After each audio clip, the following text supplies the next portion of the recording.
anyway, in terms of the physicality of it all, I generally feel pretty good. These swings of up and down energy levels, troubling at first, and now I know that they kind of come and go. Yesterday in the evening after we had dinner and sat there for a while, it felt good just to sit there for a little while, and then we got up and played pool for another 2 hours. Yeah. Which was like, okay, I feel fine, Like right now, I have more than my share of good stuff, and all the things that make you feel like and they seem to have a more profound effect. But as far as anything else, I can't really notice anything about that per se. They lurk in the back of your head, though. Where is it at? Is it coming again? Is it going to be worse? And that's the one that you kind of have to.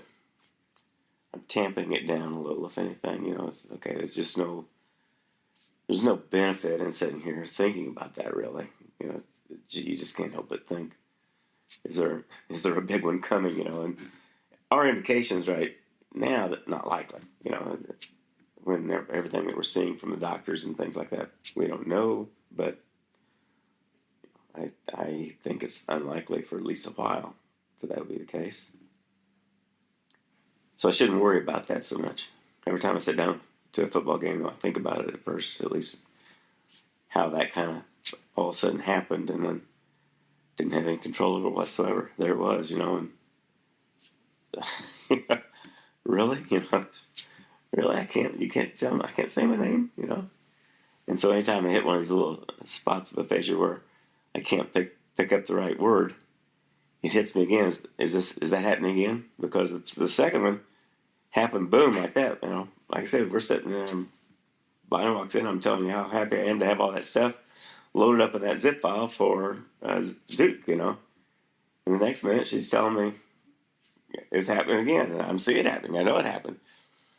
There may have been a gap between the time when I said it was loaded and when it really happened, because you guys couldn't find the files. I said I loaded them, I put them in there, but there was a disconnect in there. So that disconnect was probably part of the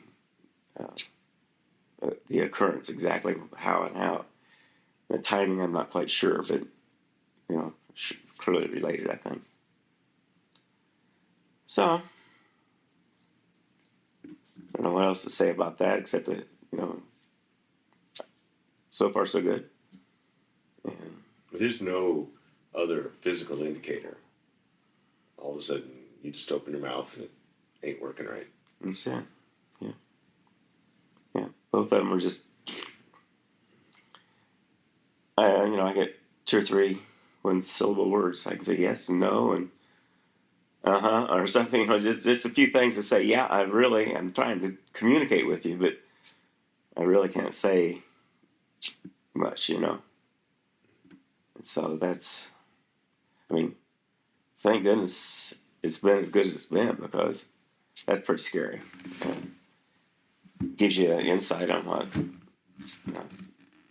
Straight those people with issues have when they can't say the right words. The stroke victims, you just can't get it out, And so, yeah, that's a scary thing. That's the scary part there. So that's why it's important to continue doing what we've been doing. Say these things and try to put it out to the extent that we can to. Maybe this will all kind of become more of a normal thing and not be lurking over the next year, half year, 5 years, whatever it turns out to be. Who knows?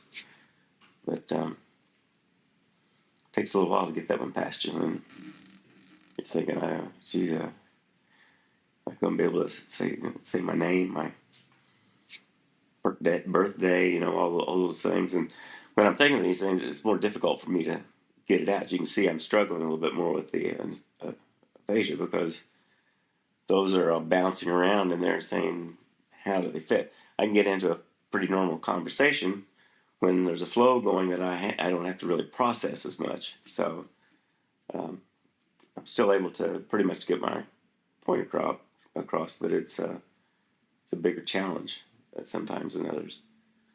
Fatigue sometimes seems to play in it more than other times. There's other times I just kind of forget about it and start being normal. So it seems. And so I don't know.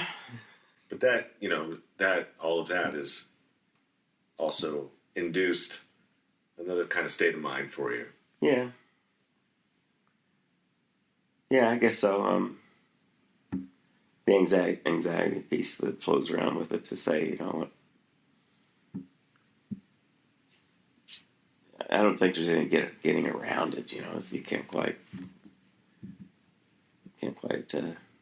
just say no, that's not happening. It's part of what it is.